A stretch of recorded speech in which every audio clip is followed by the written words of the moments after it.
everyone. Welcome to the Self-Awareness Journey podcast. I'm Melissa Albers. And I'm JJ Parker. This podcast is for seekers, seekers of happiness and joy, seekers of a centered approach to success in life, seekers of their true, authentic selves. Get ready for some real talk on everything from anxiety, emotions, and habits to love, compassion, and forgiveness. We know you'll be challenged and enlightened by this conversation. We're so glad you're here. Let's dive in. Okay, so I want to say weeks, but it's probably like well over a month. One of my friends asked me to help him with a fundraiser event. Obviously not a very close friend. Well, I'm just kidding. So Just kidding. like we do fundraiser stuff. We attend fundraiser stuff, like Yeah. Amber works at a nonprofit. We help. Yeah. No, I know. She does runs their fundraiser events, and I kind of help out a little bit on the side. So I'm like definitely okay with helping out. But this particular ask is to help fill a table. So the style fundraiser event is they have a breakfast, then you have like a table leader, and then that table leader like asks a bunch of their friends and family or people whoever is in their circle, like their colleagues. I'm familiar. To like come to the breakfast, and then you learn about the nonprofit, and then there's like a donation ask. Yep. Seems That's where simple. I went immediately when you said they asked So you it's to that. help. Seems simple enough, right? Mhm. Like it seems pretty easy that I could just like take the 1 minute. He even wrote me the script for the email, like the 1 minute to email people and say like, hey, do you want to join me at this event? Yeah. The resistance for me to do this one tiny thing has been so high. Like I can't, for some reason, I just like can't bring myself to do it. You still haven't? No, I still haven't, even though he even called me this week. It's like, hey, dude, are you going to do that thing? And I'm like, yes, I'm going to do the thing. Is it okay? Can I just sorry, I have to ask a tactical question. Are you really only looking for 6 people? Because it's a table of 8? Yes. Oh, okay. Okay, it's Just not a check. big ask. It's really, really not a very big ask. Yeah, but I understand. So I was like, okay, I have got to figure out why I have so much resistance to this really easy thing. Like, because I like procrastination. I mean, that's like one of my core hobbies. And so I'm like, is this just procrastination? Like, is this just me not, like just pushing everything to the end? I'm like, it's not even procrastination because it's not even that hard to do. No. And so what I think it is, after thinking about it, is that I don't like using like my relationships the way I would phrase it is like my social capital in that way. Oh, I like that phrase. That's a good phrase. Your social capital. Oh, I get it. But that might be a super, I don't know, introverted view of the world. Like I would like thinking about like work, like our salespeople. That's like the only thing they trade on all day long. Oh, I know. Right? I was just thinking I would They're be just like building pounding. relationships, I know. trying to leverage relationships. know. Like they do that constantly, and I can't do this one tiniest little thing. I would be pounding my texts, and in 30 seconds I'd have 2 tables. I would outsell my own capacity and then ask if I could have another. Well, but I think this is real, like social capital. That's a great phrase, and I think it is really hard to sort of trade some of the relationship concept to an ask of some sort.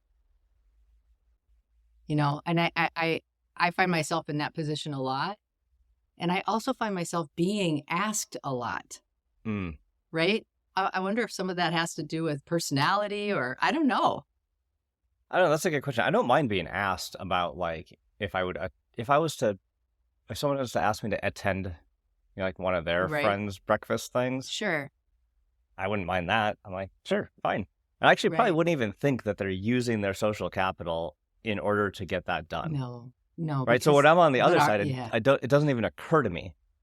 But when I'm on this side, it's That's like all you think about. Yeah, it completely stops me in my tracks. Well, I think I'm a little similar in a lot of ways, though, which is interesting to think about, because if people ask me for a favor, can you help me do this? Can you show up at this thing? Can you advocate for me? Do you know anyone in your circle for this? I always love to do that. I love to do. Yet if the tables are turned and I have to ask it, I do feel sort of like, if I'm asking for support, especially publicly, I pull back from that too.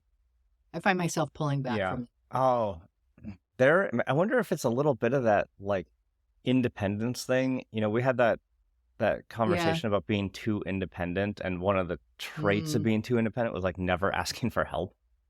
Yeah. And so maybe this is like, not only am I asking for help, I'm actually asking for help on behalf of someone else. I'm like a conduit of help. Yeah. Right. And since I don't like asking for help in the first place, maybe that's a little part of my resistance. Yeah, it could be, but I also think there's a piece, I think, of both of us where we don't want to bother other people. We don't want to take advantage of other people in any way, almost to a fault. Like for me, like I just got this random text from this person saying, I was with so-and-so, a good friend of mine.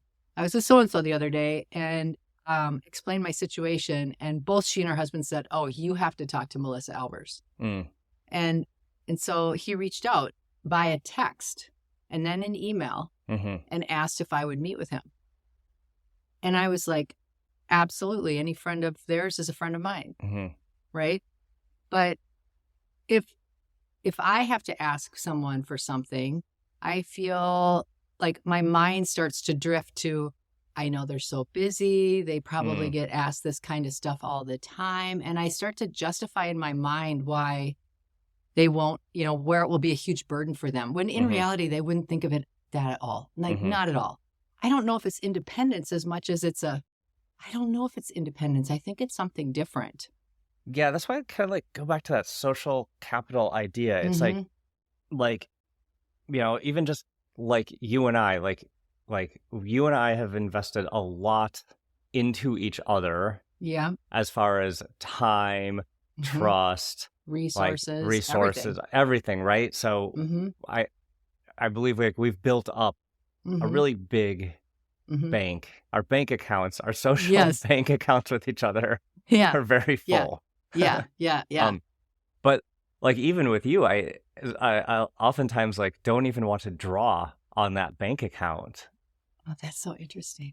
One of my favorite authors is that Paulo Coelho. He wrote The Alchemist. He wrote another, he's written so many books, but he wrote one book where the concept behind it was called the favor bank. And he said, in this world, everyone has a bank account in the favor bank. That's another really good way to phrase it. Yeah. And he said, you constantly make deposits in your favor bank. And so whenever you need to draw money out or draw a favor out, you have a full account. Whereas if people are not investing in that back and forth all the time, their bank account is smaller, doesn't exist. Yeah. Interesting. So that might be the other thing is like maybe some of the folks that I think that I would reach out for this event. Yeah. My favor bank isn't very full. Huh. And I certainly don't want to go into negative. What happens when you overdraw it? Oh God, no. I would never know. Is there overdraft protection? I would never know because I'm a freak about asking for favors. This is pathetic. I think we're uncovering something that is actually quite silly. I mean, okay, is this ego? Silly? Well, oh yeah. Okay, there you go. Is it ego? Maybe. What is it? What is it that, Okay, let me ask you something. Do you know anybody in your circle that is always asking other people to do things for them? So do I. Yeah. How do you feel about that person? See? Well, judgy. Be honest. A little judgy, but also I'm like, okay, they're pretty resourceful. I mean, I'm giving you the squints. Do you actually feel like that? Okay. No. I was just trying to be nice. Just trying to be nice. No. Yeah, like, hey, maybe you should do half that shit yourself. Like, that's kind of how I feel. Yeah, exactly. Like, suck it up. Hell Get no, it done. I'm not gonna. Well, I mean, there's been people in our circle that we share that have, hey, I heard you do so-and-so for so-and-so. Can you do this for me too? Oh, yeah. Well, And they don't have a favor bank account with me. yeah. Yeah, they don't even have an account. They didn't even fill out the form. They didn't even stop by. Right. So Well, in that regard, you just don't feel very good. But yep. yeah. For you though, in you specifically, have like a business and a talent and a skill, whose output is oftentimes a really good phone call. It's just a phone call, right? Yeah. So sometimes people like look at you and be like, Melissa, can you just hop on the phone with this person? Because I know you'll be helpful. Yeah. But that like edges into like what your actual profession is. Yeah. Yeah. And some people like the line for a coach in that favor bank way is real thin. Yeah. Yeah. And you have to like hold that line. Yeah. That's funny. Or else you just end up like giving your services away for free to anyone who asks, right? So you're in a very unique position. Huh. I never thought of it that way. And I think that I don't have any problem with that line whatsoever. Although I used to when I was younger, where I would end up doing a whole bunch of stuff and then feeling kind of abused about it afterwards. But that was on me, not them. I do think holding this line between our favors and who we're asking and why versus who asks us and why, it's very interesting because as we're talking about this, they're completely different feelings for me. And should they be? Should they be? No, I don't know. That's a good question. Yeah. And I don't mean like should, like, I mean, I don't mean it in a judgmental way. I mean it in an observational way. Like, that's super interesting. When do we feel it's okay to ask someone else for their support or for their help? Like for me, I have zero problem asking someone for something on behalf of someone else. Oh, see, that's the part where I'm really struggling. I don't like asking on behalf of someone else. Oh, that's interesting. I would rather ask for something like I need, but this is the big struggle for me on that on this particular thing, is it's on behalf of someone else. Oh, so I feel like that's way easier because you're not actually using your own favor bank. I mean, you are, but it's kinda. Yeah, but you are, but you're getting a deposit from that person at the same time that you're taking out withdrawal. This whole podcast probably makes zero sense to people. People are probably listening going, what the hell are they actually even talking about this week? Maybe. And then there's like 3 people that are like, oh, this is absolutely it.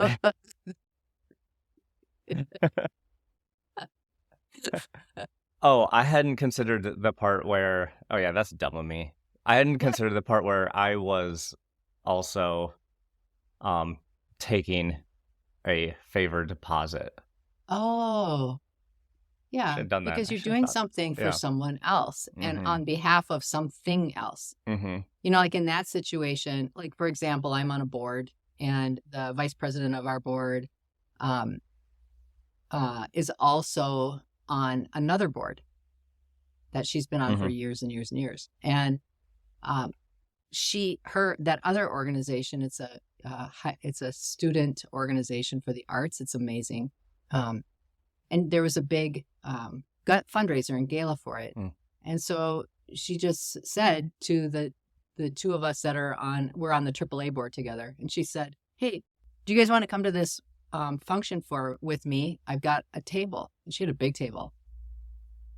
And immediately we were both like, yep, because we just understand the value of those kinds of things. So we didn't even think twice about it. We just said yes.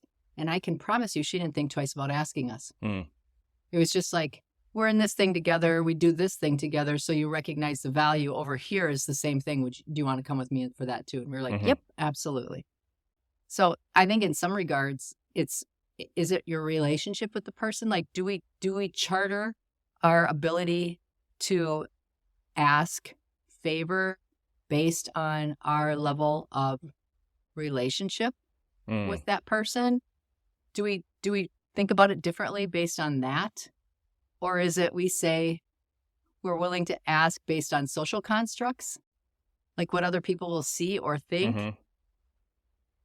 Probably all of those things. It's kind of complicated. It is kind of complicated.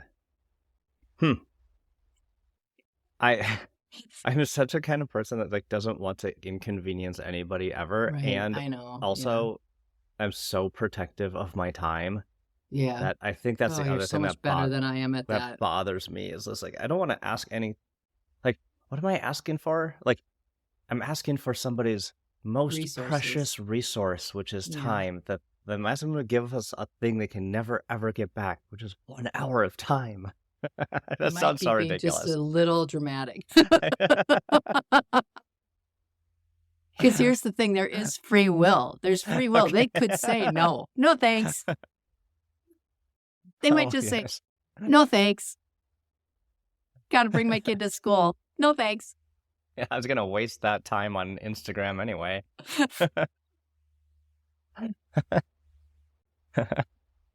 Okay.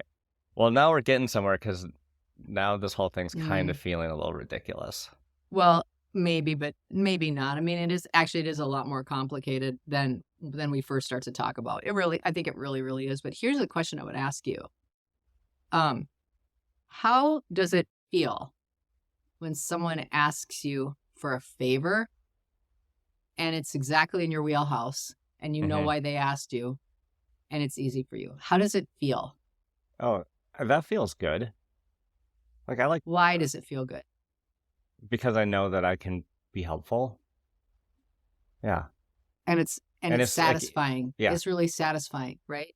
So why, if that's the case, this isn't me trapping you. This is like a legitimate question. So if we recognize a feeling of how it feels good when someone asks us something because they trust us with that piece, whatever it is, they think, oh yeah, this person is fully resourced to do this for me and with me, right?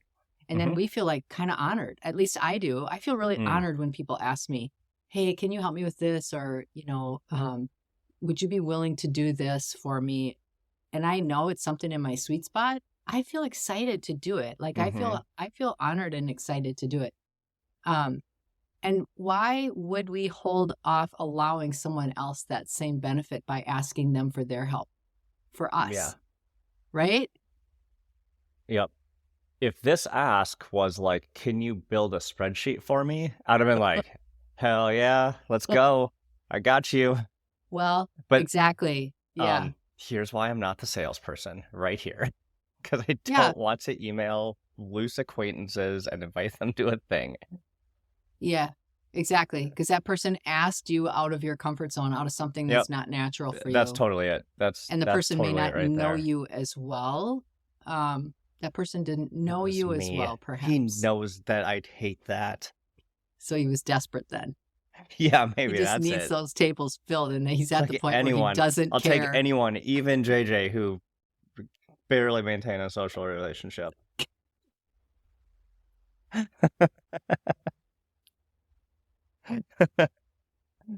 Oh my gosh, that's funny. Okay, so you're making certain decisions about him too. Like you're like, no, this person knows me really, really well. Okay, what if it's somebody that doesn't know you and asks you for a favor? How do you feel about that? Okay, here's the other part. I forgot to mention. Oh. He asked, I said no. I'm like, dude, I'm not good at that. I don't want to do that. And he goes, JJ, come on. You know so many people. It would be really helpful. I'm like, okay, fine.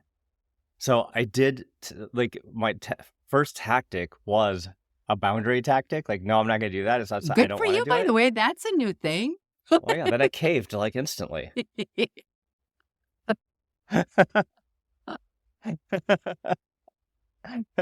Oh, so that's a question. So I said no, and then I said yes, and now I'm just acting like a baby about it because I said no initially. I am going to have to send him this podcast because it's very revealing. I'm also picturing you writing a huge check for an entire table just so that you don't have to ask anyone. Oh my God. I seriously thought that I would just do that. Yeah, I know. That's what I pictured you doing. I can't believe that you actually said that, because I literally thought, it'd be easier than sending these 6 emails, just writing a $2,000 check and taking care of that whole table. That's how much I didn't want to do it. That's ridiculous. Oh, well, it's not. Stop beating yourself up.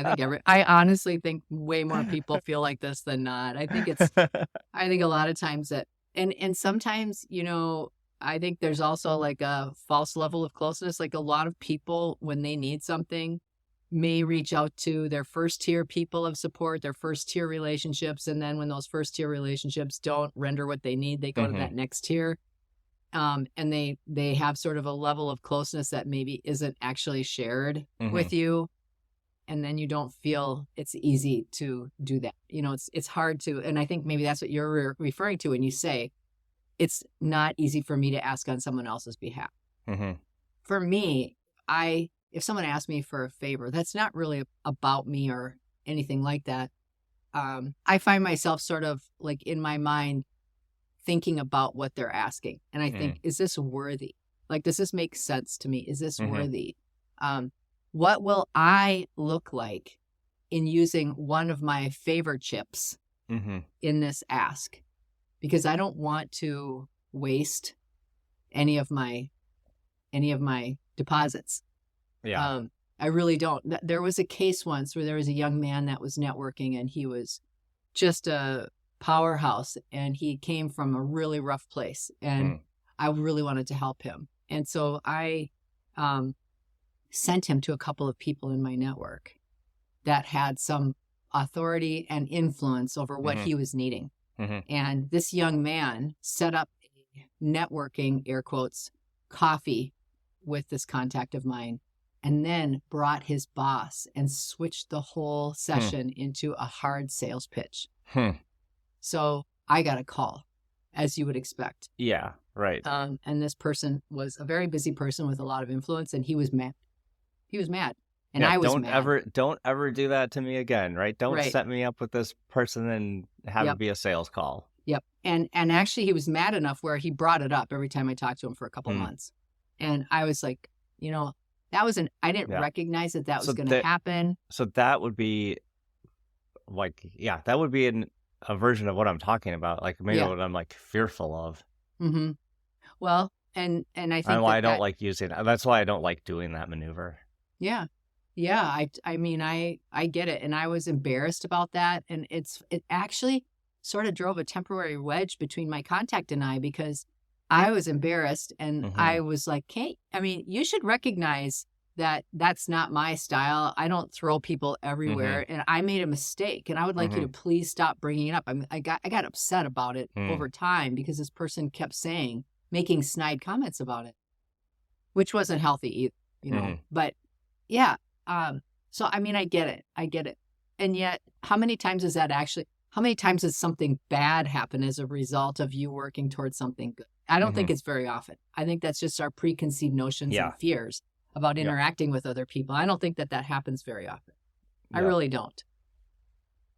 But it is challenging. Yeah, it is challenging. And the thing is, maybe there's a lesson in here about you set your boundary, and it was the boundary that was right for you, but then you caved and felt bad about it. And maybe that's what's hanging in here, is that energy of I shouldn't have given it.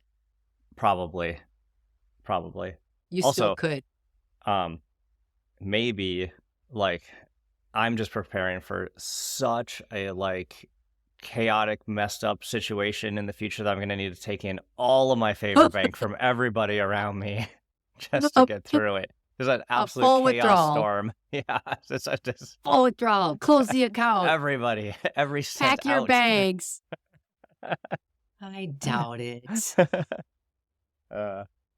Well, I do think that it's important to be in partnership with others by giving and receiving. I do, and that's what this is about. Just thinking like, okay, I'm going to go ask 6 people, but before I do that, I'm going to like go build up my favor bank with them out of the blue. Like I'll show up at the grocery store and be like, hey, let me help you with those grocery bags into your car. And they'll be like, I brought you some snacks. Why are you here? Are you stalking me? Nope, just helping out. Want to go to a breakfast? I brought you some snacks. What are you doing on the 18th? That's hilarious. All right. Well, in all seriousness, this has been super helpful to me. Thank you for everyone taking the time to like be to my listen. personal therapist for the morning. Well, I think it's important for us to say yes to help people. But honestly, if it's just way too uncomfortable and what ends up happening is you don't feel good about the energy that you're giving, then it probably isn't something to be thinking about doing. You know, Yeah. maybe you learn from this and just say no next time and just really mean it. Yeah.